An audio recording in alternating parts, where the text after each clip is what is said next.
The light pink prairie dress was the first thing anyone noticed, and the last thing they understood. It was a whisper of color in the throat of a dusty, sun-bleached saloon, as out of place as a hymn in a brawl. The fabric, a fine-spun cotton that must have cost a pretty penny, was clean, impeccably pressed, and fell in soft folds around a woman who sat perfectly still at a small table in the corner. Her back was to the wall, a habit of caution in a world that offered little of it.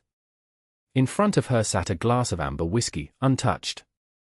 Her name was Mai Lin, and in the raw, sprawling territory of Nevada in the summer of 1878, she was known only as the Chinese widow from the small clapboard house at the edge of town.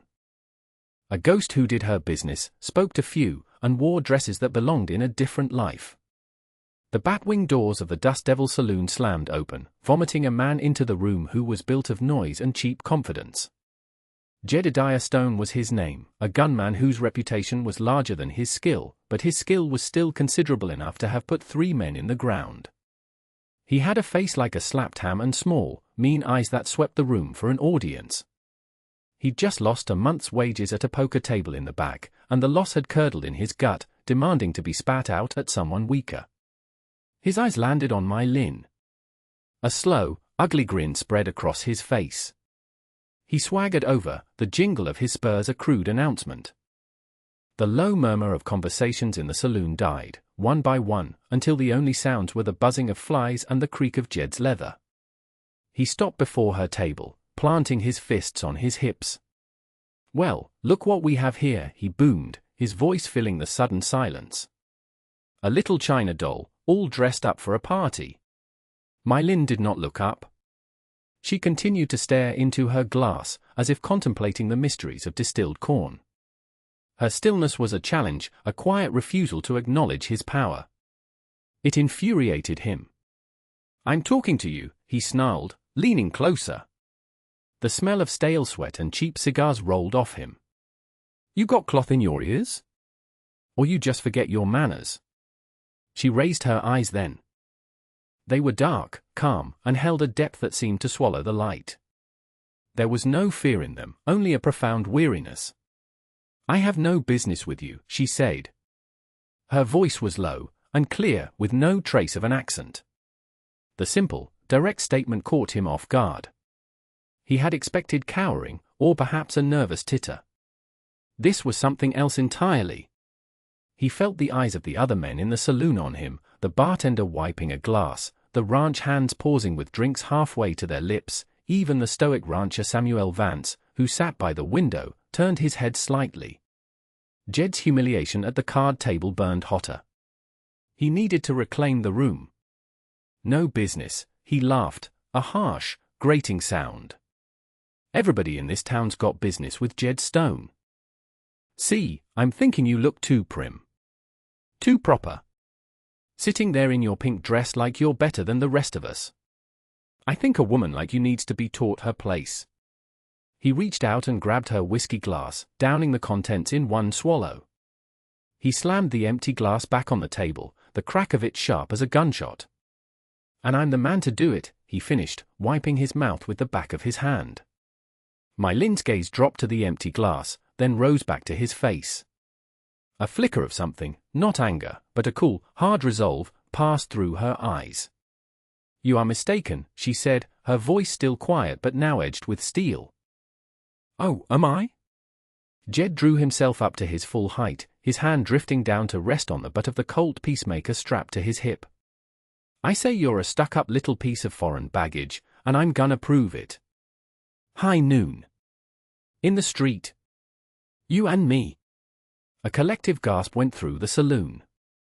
This wasn't a threat, it was a death sentence. A duel. He was challenging a lone, unarmed woman to a gunfight. It was beyond cruel, it was absurd. The bartender started to protest. "Now, Jed, that's enough." But Jed cut him off. "Stay out of this, Arthur. This is between me and her," he leered at Mai Lin. "What's the matter? Cat got your tongue? Are you just scared?" Everyone waited for her to refuse, to cry, to beg. It was the only sane response. Samuel Vance shifted in his seat, his hand tightening on the arm of his chair, his jaw set in a hard line. He looked ready to intervene, to call this madness for what it was. But before he could speak, Mylin gave a single, almost imperceptible nod. "High noon," she agreed. The words fell into the suffocating silence of the saloon. Jed Stone blinked, thrown once more. He had expected anything but acceptance. A broad, triumphant smirk returned to his face. He had her. She had called his bluff, and in doing so, had sealed her own fate. "Fine," he chuckled, feeling himself the master of the situation once more. "Don't be late." He turned and strode out of the saloon, the doors swinging widely behind him, letting in a blinding slice of the midday sun. For a long moment, no one moved. Then, slowly, the men turned to look at the woman in the pink dress. She hadn't moved. She simply sat there, a portrait of impossible calm in the face of certain death. She did not yet know that in accepting the duel, she had not only set a course for her own future, but had drawn the quiet attention of a man who saw not a victim, but a puzzle he desperately needed to solve. The walk to the main street felt like a funeral procession. The entire population of Dust Devil Gulch, it seemed, had turned out to watch. They lined the boardwalks, their faces a mixture of morbid curiosity and pity. They saw a small woman in a foolishly impractical dress walking toward a known killer. They saw a lamb being led to slaughter. The sun was a hammer overhead, beating down on the dusty street and bleaching all the color from the world, save for the soft, defiant pink of Mylin's dress. Jed Stone was already there, preening in the center of the street. He'd put on a clean shirt and oiled his holster. He was playing his part, the confident duelist, soaking in the attention. He saw Mylin approach, alone, her hands empty. "Forgot your hardware, doll," he called out, his voice dripping with condescension. From a small, beaded reticule that matched her dress, Mylin produced a pistol. It wasn't the big, intimidating Colt that Jed favored. It was a smaller, blued steel Remington 1875, its grip worn smooth. It looked more like a keepsake than a weapon. A few nervous chuckles rippled through the crowd. Samuel Vance pushed his way to the front of the onlookers. He held a dipper of water from the town trough. He walked out into the street, stopping in front of Mylin and offering it to her. His face was grim. "You don't have to do this," he said in a low voice, his eyes searching hers for any sign of doubt. "Your kindness is noted, Mr. Vance," she replied, her voice steady. She took the dipper, drank a small, deliberate sip, and handed it back to him. "But I do." He looked at her for a moment longer, saw the unshakable certainty in her eyes, and gave a reluctant nod. He retreated to the boardwalk, his expression unreadable. Jed watched the exchange with a sneer. The town's self-appointed marshal, a portly store owner named Henderson, stepped forward. "The rules are simple," he announced nervously, sweating through his shirt. 10 paces, turn, and fire. May God have mercy on your souls." Jed and Mylin stood back to back. Jed was a full head taller, his broad shoulders eclipsing her slender frame. The count began, each number a stone dropping into a deep well of silence. 1, 2, 3.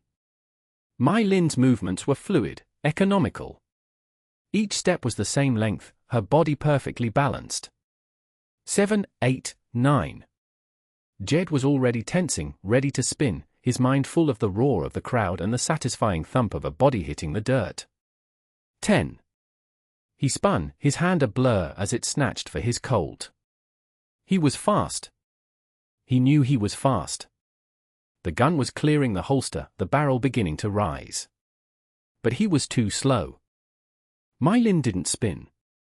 She pivoted on the ball of her left foot, her body turning with an unnatural grace. The Remington was not in her hand so much as it was a part of it, an extension of her will. There was no wasted motion, no hesitation. There was a single, clean crack of sound that split the oppressive heat. Jed's gun, which had been rising to aim, flew from his grasp, clattering into the dust. He stared at his empty hand, then at his pistol lying 10 feet away. He looked closer. A neat, round hole had been punched through the air just above the trigger guard, and the hammer was simply gone. Sheared off. A shot of such impossible precision it bordered on magic. A collective breath was released by the crowd. No one cheered. They were too stunned. They had come for a spectacle of brutality and had witnessed an exhibition of artistry so profound it was terrifying. Jed Stone stood frozen, his face a mask of disbelief and dawning, abject humiliation. He had been disarmed. Not wounded, not killed, but surgically dismantled in front of the entire town by a woman in a pink dress. The laughter he had imagined in his victory was now turning against him in his mind. My Lin lowered the Remington. A thin curl of smoke rose from the barrel. She didn't look triumphant. She looked, as always, weary, as if the act had cost her something vital. She turned without a word and began walking back toward her small house at the edge of town, the pink dress a receding flag of victory in the dusty street.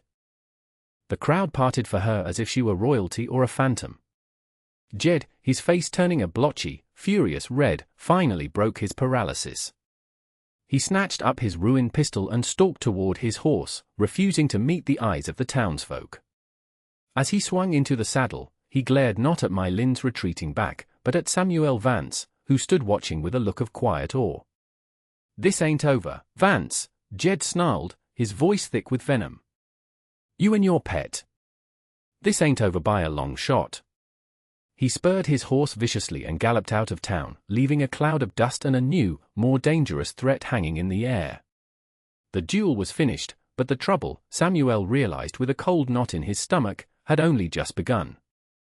That evening, as the sun bled out across the horizon, Samuel Vance found himself walking toward the edge of town. He carried a crate with a sack of flour, a tin of coffee, and a slab of bacon, a neighborly gift that served as an excuse. My Lin's house was small but immaculate. A tidy vegetable garden grew behind a low fence, the rows perfectly straight, a testament to a disciplined hand. He found her there, kneeling in the dirt, tending to a row of beans, her famous pink dress now protected by a simple canvas apron. She looked up as he approached, her expression unreadable. She wasn't wearing the Remington. "Mr. Vance," she said, her voice neutral. She rose and brushed the dirt from her hands. He replied, setting the crate down on her small porch. "I thought you might have use for these." "That is generous of you," she said, though she made no move toward the crate. "It was not necessary." "I expect it wasn't," he admitted. They stood in an awkward silence, the sounds of cricket starting their evening chorus filling the space between them. "I came to ask," he finally said, getting to the heart of it. "How?" She tilted her head, a silent question. "A shot like that," he clarified. "The hammer of a gun. I've seen a lot of men handle firearms. Good men. Fast men. I've never seen anything like that. That wasn't luck." My Lin's gaze drifted past him, toward the darkening mountains.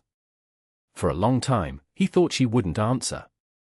When she finally spoke, her voice was low, laced with a sorrow that seemed ancient.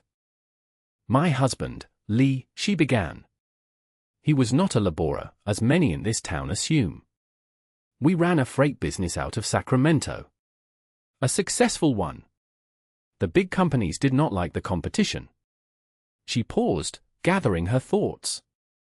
"The roads are dangerous. Full of men like Jed Stone, who believe what they want, they can take. Lee was a good man, a scholar. Not a fighter. So I learned. He taught me to count, to read ledgers, and to keep our cargo safe. He said precision was better than power. A disabled man cannot chase you. A dead man has friends who will." Samuel listened, a new understanding dawning. This wasn't some hidden talent. It was a skill born of necessity, honed by love and loss. "What happened to him?" Samuel asked gently. "A man like Jed Stone," she said, her voice flat, all emotion carefully stripped from it. "A bully with a fast horse and a slow mind. He couldn't stand to see my husband succeed. He challenged him. Lee, he was a proud man. He accepted." She looked at Samuel then, and for the first time, he saw the deep, unhealed wound behind her calm facade. He was not fast enough. She turned and went into the small house, leaving the door open in a silent invitation.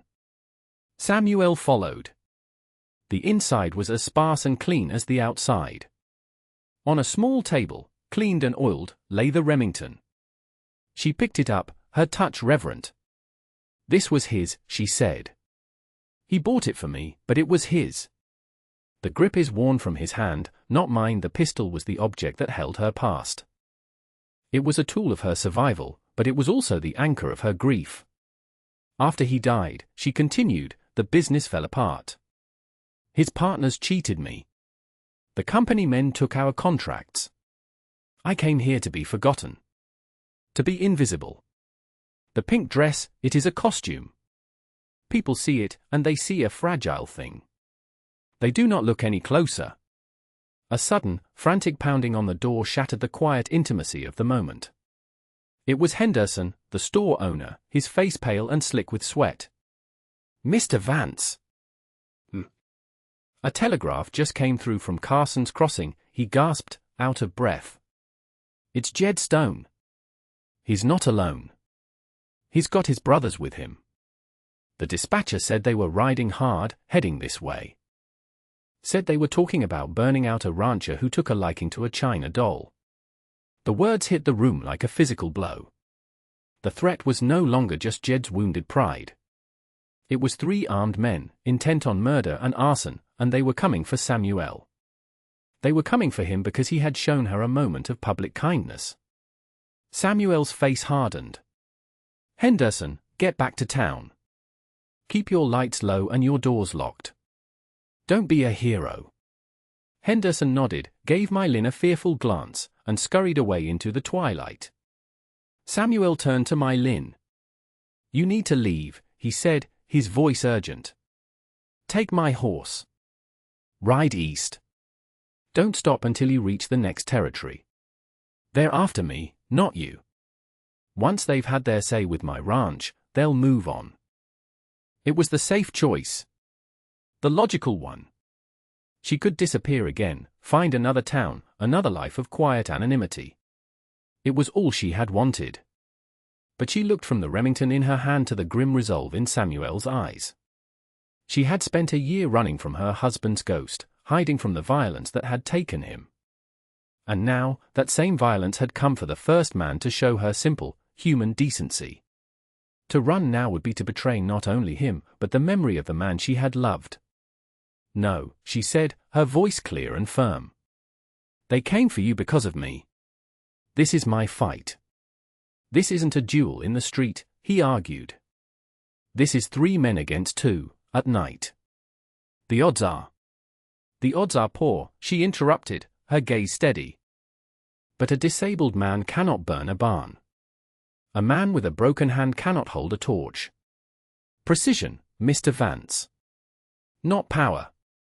In that moment, she made a choice that would cost her everything she had tried to build.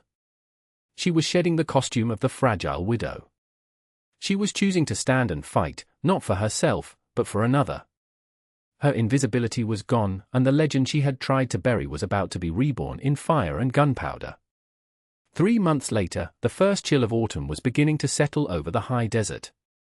The relentless heat of summer had broken, and the evenings carried a crisp, clean edge.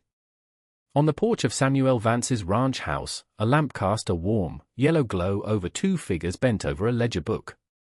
One was Samuel, his face weathered by the sun, a quiet satisfaction in his eyes as he traced a line of figures with his finger. The other was Mylin. She was no longer in a pink prairie dress. She wore practical buckskin trousers and a simple linen shirt, clothes made for work, not for show. The Remington was holstered at her hip, a comfortable and familiar weight.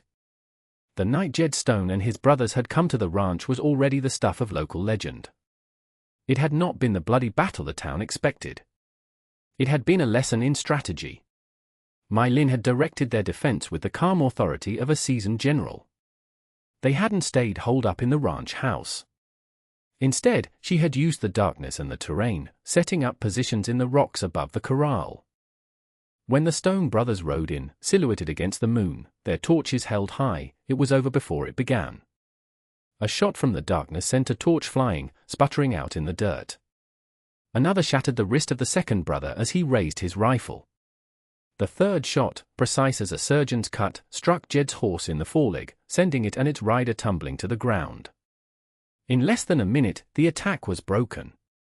Jed, pinned beneath his wounded horse, his brothers either disarmed or nursing injuries, was left alone in the sudden, ringing silence.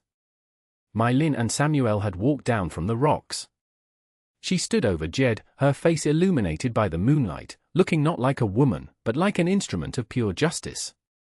She hadn't said a word. She simply looked at him until the arrogance finally cracked and raw fear showed through.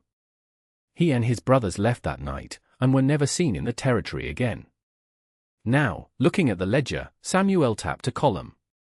"We can afford another 2 wagons," he said. "With the new railroad depot opening, and with you managing the routes, we've taken the main freight contract from the Overland Company for this whole sector." Mylin nodded, making a note. Her partnership with Samuel was no longer just a matter of survival, it was a thriving business. He handled the livestock and the clients, she handled the logistics, the security, and the accounts. The town of Dust Devil Gulch treated her with a new kind of respect. It was a wary respect, tinged with awe, but it was genuine. She was no longer the strange, silent widow. She was Mrs. Lee, co-owner of the Vance and Lee Freight Company. She closed the ledger and looked out at the vast, star-dusted expanse of the valley. The world was quiet, peaceful. Her past was still a part of her, a smooth, worn stone in her pocket, but it no longer defined her every move. "What are you looking at?" Samuel asked, his voice soft. She followed the line of the dirt road as it disappeared into the dark hills, the path her wagons would take at dawn. "A clear road," she said. It was more than just a statement about the route. It was about the future, one she had fought for and earned. One free of bullies and shadows. A future she would share with a good man under an open sky. In a world that so often judged a person by the color of their skin or the cut of their dress, they had both learned a deeper truth. The true measure of a person was found not in the noise they made, but in the stillness of a steady hand, and the quiet courage of a heart that had been broken but refused to stay that way. And that brings us to the end of this one. If you stayed with me all the way through, thank you. Stories like this one only get told because folks like you sit down and listen. If you liked what you heard, go ahead and hit that like button. And if you want more stories from the old frontier, subscribe so you don't miss the next one. Until then, take care of yourself, and thanks again for being here.